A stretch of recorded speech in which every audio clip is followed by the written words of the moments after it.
Hey guys, in this episode of Atlanta Go-Getters, my boy Brick's gonna show you how he went from living in his car to becoming one of the hottest producers in the game. Stay tuned. Let's go.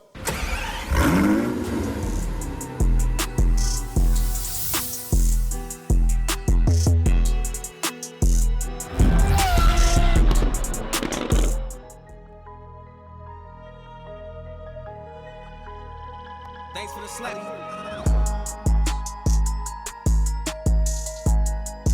Yeah, we're just over here waiting for my boy Brick to pull up. Another Atlanta Go-Getter. Pulling up in that Lambo, that thang. Y'all stay tuned, all right? Damn, boy, you be killing them out here. That's you, my guy. Man, let's do this, man. Come on, let's get it. Follow me. All right, bet. Let's go. All right.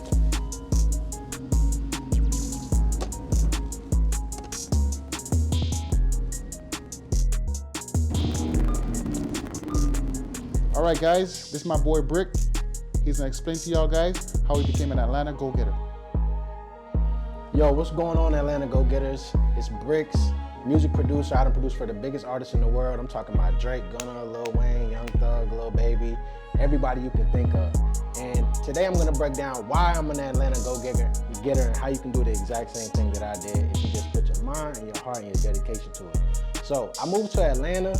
This is like a little bit of my backstory. I moved to Atlanta when I was 18. I really just wanted to get out of the hood, so I moved to the A from a small country town in Georgia, and I lived in my car for a few months until I got an internship at a studio, and that really just started off my whole career. I lied and told my family I was going to college up here, but really I was working in the studio trying to, doing my little internship thing. So I started learning how to work all the equipment, started learning how to make beats, started learning how to network and get my face and my name out there. And that's really my start, really humble beginnings. And I ended up starting to work with some of the more popping artists in the city, like the Migos and Rich the Kid, and like back then it was like Rocco and stuff like that. And I used those connections over a period of years to diversify my whole entire network. So people who were working with Drake, I started working with, and then vicariously through them, not vicariously, but I started working with bigger artists through working with those smaller artists. So, all right, quick story. I wake up one day, I'm in the studio, I get a phone call from Young Thug. He says, yo, I want you to come on tour with me and basically record and make beats for me through the entire tour. I'm like, oh my God, this is a crazy situation. So his manager sent me an email saying, yo, here's your plane ticket. I need you to fly to Baltimore in the morning. I'm like, okay, cool. I drop everything. I fly to Baltimore. Little did I know I would be with Young Thug every single day for the next like 2.5 years, working every single day, meeting all kind of incredible people, Kendrick Lamar, A$AP Rocky, DJ Khaled, every celebrity. So I end up building a lot of connections that way. So let's say fast forward a 1.5 years. I get another call from Young Thug's manager saying, yo, pack your bags, it's time to go on tour again. So I'm like, all right. He said, you got a passport? I'm like, yeah, I got a passport. So he's like, all right, meet me at the airport. I get down to the airport. We going to London. It's me, Gunna, Lil Duke, Thug's girl, the manager, the cameraman, another producer. And I'm like, dang, bro, I'm really going to London with all these people. It was blowing my mind. So we fly to London. I'm thinking it's Young Thug's tour. I look at the backstage passes that they gave me. I'm on tour with Drake and Young Thug. I'm like, oh, this is the opportunity of a lifetime right here. So, long story short, we on the tour. Tour is incredible. We in London, we in Paris, we in Germany. And essentially, we did like 8 shows, and then it was time to go home. We got the phone call, yo, tour is over. It was time to go home. So, we fly back to Atlanta. But me knowing deep down inside that my dream placement, my dream artist to work with was to work with Drake. So I was like, dang, I really didn't make that happen while I was on the tour. I made the connections, but right before I had the opportunity to work with Drake, I get the phone call saying, all right, Thug's part is over. We flying back to the A. So I took the ultimate risk again. First of all, the ultimate risk the first time was moving to Atlanta, living in my car just to get the internship, just to get into the music business at all. This time I took the second ultimate risk because I called everybody I was on the tour with. When we got back to Atlanta, I called them. I said, yo, you still got your backstage pass?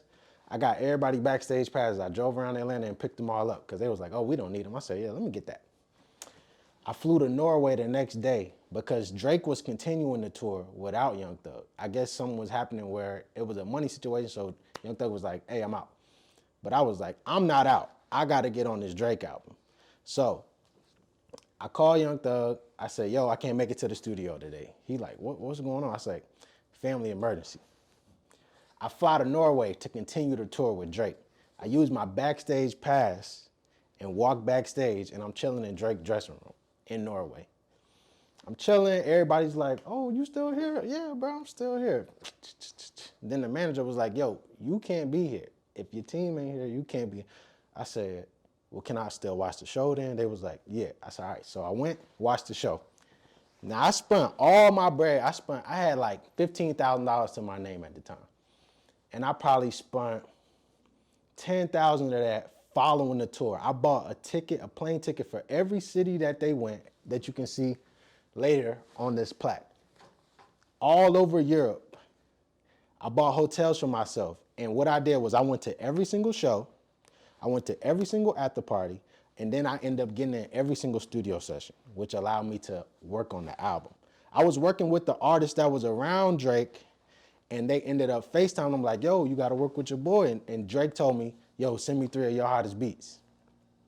I send him 3 beats. I get a call from Drake's manager in the morning. He like, yo, come downtown. We in Paris. He like, come downtown. I want to meet you. I end up meeting with Drake's manager, Future. And he says, yo, I want you to set up a studio session just like you did for Drake's artist. So I said, all right, bet. I got the sprinters ready. I got the studio ready, the girls, the weed, whatever they needed. Okay, I skipped a part of the story because I moved to Paris prior to this, so I had mad connects in Paris already. I'll tell that story on another day. Okay, the studio session starts. Drake's hopping on my beats. I'm like, yo, I really nailed that shit. Like, if I wouldn't have took that chance and left everything that I had going on to chase that dream of working with Drake, then I would never have these big plaques on my wall. Like, those are really the defining moments that define my career. And it was all a gamble, but it wasn't a gamble because I knew I was gonna make it happen. Like, when I go into any situation, I already know that I already had a victory. So it's not like, I'm like, oh, is this gonna work? That's like doubtful energy. I went into the situation like, I'm about to get this, I'm about to make it happen. So ended up finishing out the tour, working with other artists that was on tour with Drake, and end up going platinum and gold with those artists as well. So then the tour is over. Everybody goes back to their respective cities. I get a phone call from Drake's manager, yo, we in LA, where you at? Nigga, I fly to LA. Now I'm at Drake's house in LA. And I'm like, bro, how did I get here? You know what I'm saying? And I end up working with them some more. They end up going to Jamaica. So I end up going to Toronto, your hometown. I was like, oh, I got mad connects in Toronto right now, so let me go clean up over there. Went to Toronto, was selling mad beats. I was always selling beats through this whole process. Obviously, I'm a music producer, so that was my main source of income, was selling beats. So I'm working with all these different artists, and now that I'm working with the biggest artists in the game, my price going up, up, up. So that little $10,000 risk I took, I'm making $10,000 per beat at this time. I'm making more than that now, but back then I'm making 10K. And even in Canadian, it was like 13K or something. So I basically went to Toronto, cleaned up there, worked with all the artists in Toronto. And then after I did that, I moved to London for 2 years, used all the connects that I had built over the tour in London, and I ended up going mad platinum over there in London, working with the biggest artists in London, Stormzy, Gigs, all kind of incredible artists, end up getting plaques with them. And really, bro, just betting on myself. Like, if you want to be an entrepreneur, there's no guarantees. The only guarantee is that you're never going to quit. A lot of people ask me, did I ever feel like I was going to quit? And I was always asking them, quit and do what? like this is what I do. This is who I am. Like it was no, oh, I'm gonna quit and go be a doctor. This is me. You know what I'm saying? So the only person that can be you is you. And if you're not being you, you're being a copy of somebody else or following a path somebody else laid out for you. You got to make your own path, and it's going to defy every logic that all of the broke regular people got. Unfortunately, they all, you think my parents wanted me to be a producer, bro? You think my family wanted me to do music? Come on, they wanted me to go work at the Macy's or work at the mall or something. That was the goal. But I said, nah, I saw every day when I was growing up, I seen my grandparents come home, they work all day, like living that regular life. Go to work all day, come home, eat dinner in front of the TV, watch TV, binge watch Netflix or whatever they doing at the time, go out to the club on the weekends and do that for 60 years until you burned out. And I said, yeah, that's not for me. I'm trying to get a Lambo, I'm trying to travel the world, I'm trying to live my dreams. And I ended up traveling to over 70 countries during this process because I just started traveling, bro. I had my business running. I had some of the top producers in Atlanta working for me. I had a whole staff. I was making $100K, like by the time I turned like 24, I was already making $100K a year with my own business. So I used that opportunity to travel. I went to, I can't even count all the countries. I got 5 passports right now, full. So I live my life to the fullest. I got this crib, and I'm thinking about moving to Dubai next year, probably when this comes out.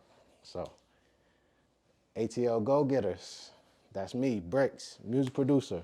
Follow me at Bricks the Main and follow your dreams. We out. Oh, snap, what we got here? Elevator Lifestyle? Yes, sir. Appreciate it, King. Top. Crazy. Are we really? Oh, bring it up, please. No, crazy story. I got stuck in an elevator one time at the studio. Yeah.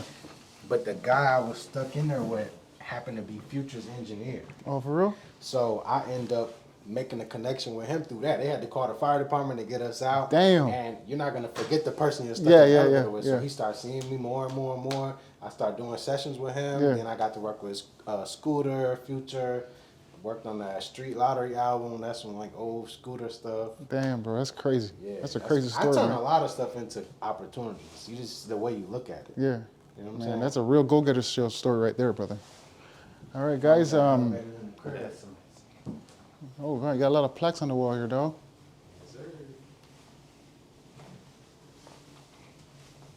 Papi Chulo. Work with the best of them. Tory Lanez. Tory Lanez And over all here. of those are Canadian artists. Yeah, yeah. This is Those are all Canadian and UK yes. artists. So me going on that, taking that risk to move to London, Yeah. paid off. Man, that's amazing, man. That's a great story, brother. Trust me. I hope y'all getting this.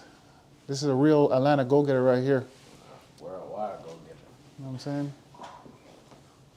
If y'all want to be a go-getter, all you got to do is pay attention. You know what I'm saying? Hey, Brick, is that piano for sure? You can really hit that thing. Come on, bro.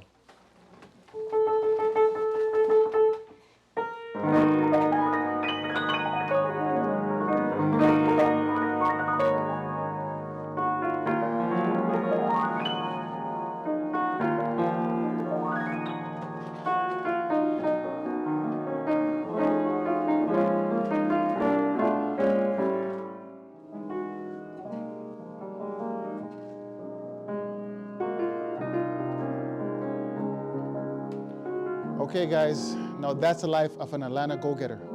Let's get it.